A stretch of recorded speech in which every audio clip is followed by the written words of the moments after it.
अस्सलाम वालेकुम नाजरीन, आप देख रहे हैं तुलुए सुबह न्यूज़। मैं हूं आपके साथ किरण चौधरी। नाजरीन, पॉलीथीन बैग जिसे आम जुबान में हम शॉपिंग बैग या प्लास्टिक बैग कहते हैं, हम डेली रूटीन में इसका इस्तेमाल तो कर रहे हैं, लेकिन हमें इस बात का अंदाज़ा तक नहीं है कि ये हमारी सेहत के लिए कितना नुकसानदेह है। आज के प्रोग्राम में हम पॉलीथीन बैग के नुकसानात के बारे में बात करेंगे। हमारे साथ स्टूडियो में मौजूद हैं वकास अहमद एडवोकेट। इनसे जानते हैं कि पॉलीथीन बैग हमारी रोज़मर्रा ज़िंदगी में इस्तेमाल होने वाला ये हमारी ही ज़िंदगी को किस तरह से नुकसान पहुंचा रहा है। अस्सलाम वालेकुम वकास साहब। वालेकुम अस्सलाम जी वकास साहब, बताइएगा कि प्लास्टिक बैग हम अपनी डेली रूटीन में इस्तेमाल कर रहे हैं, तो ये हमारी ज़िंदगियों को क्या नुकसान पहुंचा रहा है?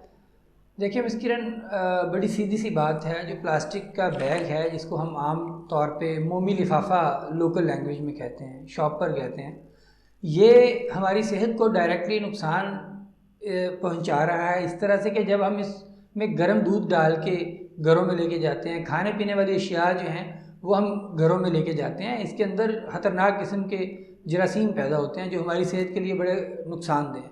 इसके साथ साथ आप देखें कि जो हमारे माहौल पे इसका इंतहाई बुरा असर पड़ रहा है। आप किसी भी नाली को देख लें, नाले को देख लें, डिसिल्टिंग जब हो रही होती है तो उसके अंदर से ज़्यादातर शॉपिंग बैग ही निकलते हैं, शॉपर्स ही निकलते हैं। गलियों में आप देख लें, गंदगी के ढेरों पे देख लें, आपको हर तरफ शॉपिंग बैग ही नज़र आएंगे।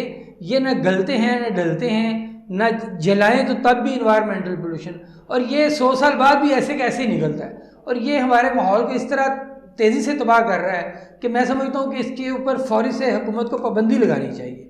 इसके बगैर गुजारा नहीं है। अगर आज हमने ना सोचा, हमारी सारी की सारी गलियाँ जो हैं, नालियाँ बंद हुई पड़ी हैं, हमारी जो सीवर लाइन्स हैं वो चौक हुई पड़ी हैं, इस वजह से पानी को गुजरने का रास्ता ही नहीं मिलता, और इससे सफाई का निज़ाम हमारा इंतहाई बुरी तरह मुतासर हो रहा है। सर, ये इतना नुकसानदेह है तो क्या हुकूमत ने इसको रोकने के लिए कोई भी कानून नहीं बनाया?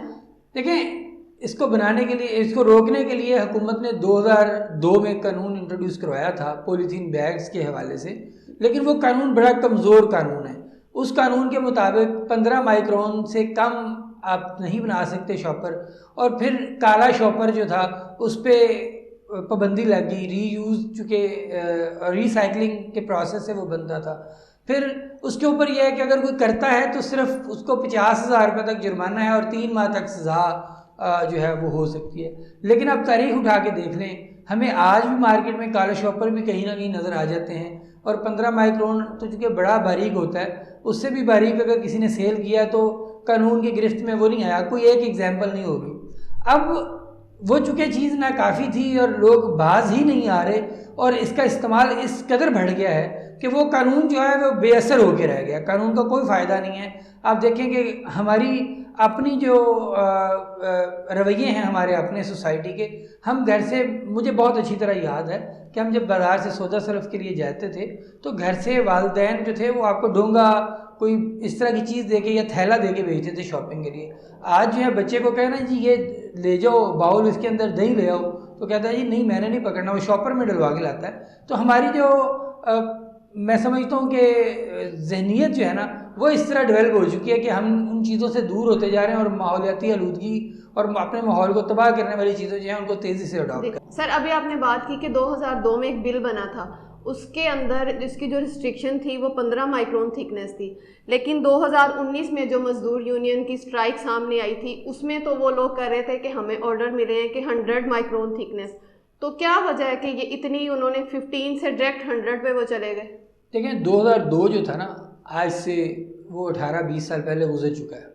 अब 20 साल बाद जो है ये एडमिनिस्ट्रेशन को, हुकूमत को ये अंदाज़ा हो रहा है कि ये इस कदर तबाही फैला रहा है। हमारी आप समंदर के किनारे चले जाएं, बीचेस पे जाके देख लें, आप दरियाओं नहरों में जाके देख लें, आप रोही नालों में देख लें, गली मोहल्लों की नालियों में देख लें, आप सीवर लाइन्स में देख लें, इस कदर तेज़ी से मैन्युफैक्चरिंग है इसकी और यूज़ है, बल्कि मिस यूज़ है, एब्यूसिव यूज़ है इसका, कि हमारी हर चीज़ तबाह करके रख दिया इसने। अब मोटी थिकनेस जो है 100 माइक्रोन तक, गवर्नमेंट का ख्याल ये था कि अगर ज़्यादा मोटाई में होगा, एक तो वो कॉस्टली होगा तो लोग उसकी कॉस्ट पे करेंगे, या इवन दुकानदार भी जो है वो ये नहीं करेगा कि आप सब्ज़ी लेने गए हैं तो आपको हरी मिर्च अलहदा बांध के दे रहा है, धनिया अलहदा दे रहा है, टमाटर अलहदा दे रहा है और सब्जी अलहदा पैक करके दे रहा है और फिर सारी चीज़ों के लिए एक और शॉपर लगा रहा है। जब उसे पता होगा कि मुझे शॉपर 10 रुपये का पड़ रहा है तो वो सारी चीज़ें एक ही में डाल के देगा, वो फिर मिस यूज़ नहीं होगा, उसका एब्यूसिव यूज़ जो ख़त्म हो जाएगा। दूसरी बात यह है कि जब हमें पता होगा कि इसकी कॉस्ट हमसे चार्ज की जा रही है तो फिर घर से हम अपनी कोई ना कोई चीज़ लेके जाएंगे कि इसमें डलवा लें, बाज़ार से 10-15 रुपये का शॉपर ज़रूर लेना है। तो इससे गवर्नमेंट का ख्याल ये था कि लोगों के अंदर एक रिस्पॉन्सिबल बिहेवियर डेवलप किया जाए कि हम अपने माहौल को खुद तबाह करने वाले ना बन जाए। फिर एक और मैं आपको बात बताऊं, देखिए पॉलिटिकल इख्तलाफात लोगों को हो सकते हैं पीटीआई गवर्नमेंट के साथ, लेकिन बहुत अच्छा एक जो इनिशिएटिव है क्लीन एंड ग्रीन पाकिस्तान के नाम से कैंपेन जो है वो मैं समझता हूँ वो काबिल तारीफ़ है। देखें आज जो है आजकल बहुत सारी इंटरनेट पे और टीवी चैनल्स पे खबरें चल रही हैं, दुनिया में जो आलूदा तरीन शहर हैं, कभी उसमें इंडिया का दिल्ली होता है और कभी उसमें पाकिस्तान का लाहौर होता है। तो मैं समझता हूँ कि ये हमारे लिए बहुत शर्म की बात है कि वो दुनिया का नहीं बल्कि पाकिस्तान का भी अगर आलूदा तरीन शहर लाहौर अगर हो तो वो भी हमारे लिए काबिल कबूल नहीं है। होना तो ये चाहिए कि पाकिस्तान दुनिया का सबसे सरसब्ज़ व शदाब मुल्क है, हमारे शहर जो हैं दुनिया के तमाम शहरों से सरसब्ज़ शदाब और क्लीन एंड ग्रीन है। हमें खुद से एक रिस्पॉन्सिबल सिटीजन्स होने का सबूत देना चाहिए। हमें खुद से चाहिए कि चाहे मेरा बिजनेस ऐसा है कि मुझे उससे आमदन आ रही है लेकिन उससे माहौल पॉल्यूट हो रहा है तो मुझे चाहिए कि मैं अल्टरनेटिव बिजनेस की तरफ चला जाऊँ।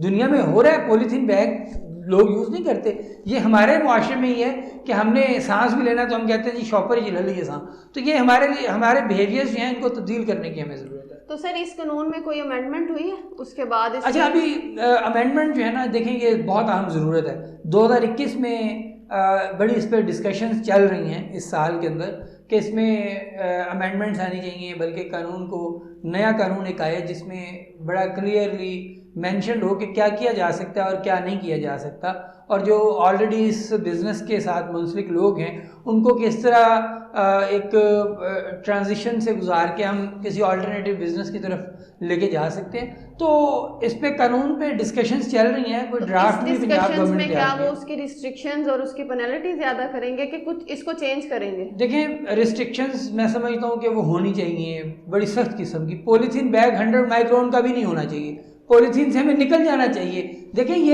ये हमारे जो आबी जो हशरात हैं, मछलियां हैं और दीगर जो समंदरों दरियाओं के अंदर जो चीज़ें हैं उनके लिए तबाहकुन हद तक ये प्रॉब्लम क्रिएट करती हैं, इनको नहीं यूज़ करना चाहिए। इसके अलावा हमारी अपनी गलियों में नालियों में देख लें, गंदगी के ढेरों में देख लें, ये ऐसी चीज़ें हैं कि ये गलती नहीं है, किसी चीज़ पे इस्तेमाल ही नहीं हो सकती। तो ये हमारे लिए मसाइल ही मसाइल हैं। इस पे तो मैं चाहता हूँ कि कानून ही ऐसा गवर्नमेंट बनाए कि पूरे पाकिस्तान से नहीं पूरी दुनिया से एक ग्लोबल लॉ होना चाहिए। यूनाइटेड नेशंस को चाहिए कि पूरी दुनिया पे ये इम्पोज करे कि कोई भी पॉलीथीन बैग ना बनाएगा, ना इस्तेमाल करेगा, ना इस पे कोई बिजनेस करेगा, ये होना चाहिए। तो आप पॉलीथीन बैग का नेमुल बदल के आप बताते हैं कि क्या होना चाहिए? कपड़े के थैले इस्तेमाल करें आप एक कपड़े का थैला इस्तेमाल लेंगे, जब आपको 50-60 रुपये का मिलेगा तो आप उसको 50-60 दफ़ा यूज़ करेंगे, आप उसको धो के बार बार इस्तेमाल करेंगे। और वैसे भी अच्छी बात है कि आप ऐसी चीज़ जिससे हमें तकलीफ हो रही है उसको ख़त्म करें। हम अपनी आने वाली नस्लों के लिए मसाइल खड़े कर रहे हैं। आपने पॉलीथीन बैग के रिसाइकल की बात की थी, तो जो पहले से यूज़ होते हैं उनको रिसाइकल करके एक न्यू बनाते हैं या किसी और काम में आते हैं? ये जितना भी गंदगी के ढेर से लोग उठाते हैं, पूरा इकट्ठा करते हैं, इसको रिसाइकल करके ये जो काले रंग का शॉपर मार्केट में या किसी और रंग का अवेलेबल होता है, ये रिसाइकल्ड होता है।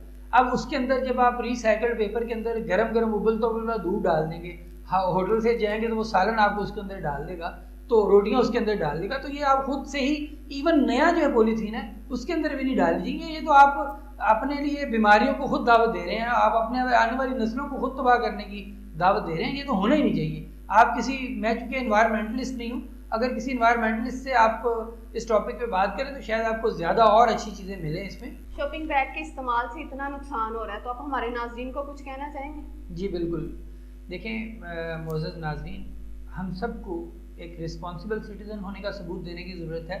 हमें चाहिए कि हम शॉपिंग बैग जो पॉलीथीन बैग है इसका कम से कम इस्तेमाल करें और ज़्यादा कोशिश करें हम अपने घरों से थैला या कपड़े की चीज़ लेके जाएं, उसमें अपना शॉपिंग का सामान डालें। या बड़े बड़े जो ब्रांड्स हैं उन्होंने शॉपिंग बैग का इस्तेमाल, मैन्युफैक्चरिंग, खरीदो फरोख्त बंद कर दिया। जो हमें वो गत्ते का जो कागज़ का वो बैग इस्तेमाल करना शुरू कर दिए। हमें ऐसी चीज़ों की अपने की तरफ आगे बढ़ने की ज़रूरत है।